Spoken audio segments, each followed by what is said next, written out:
Nahanap ko lang asawa ko. Nahanap niya yung motor. Hindi niya alam nakakotse ako.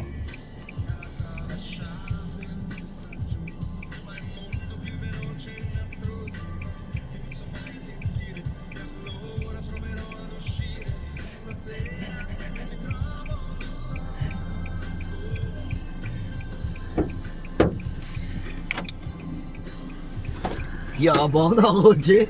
Hindi kita Sana sinusunod. sila may mga katrabaho ko. Bago sa bindiya lang. Oh, sa bagay nag-argue naman. Pwede hanggang ano yan eh. Baba ka lang SM para madali ka na. SM sila?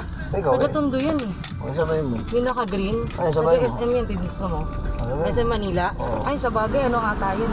Tanong mo. Kaya Ano? nato.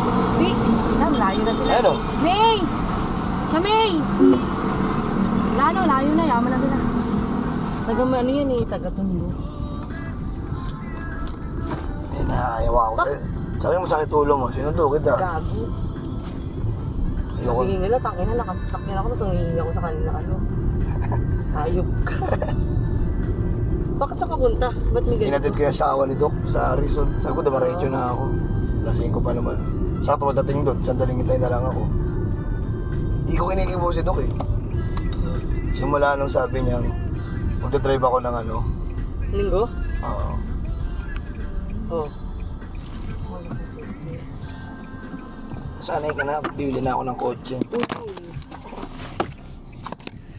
Ayan ang asawa ko nagulat. Ano ka ba? Ay, baligtad pala. Gulat siya nung sundo ko. Sabi ba, sweet ko, di ba? Gago, alam ko.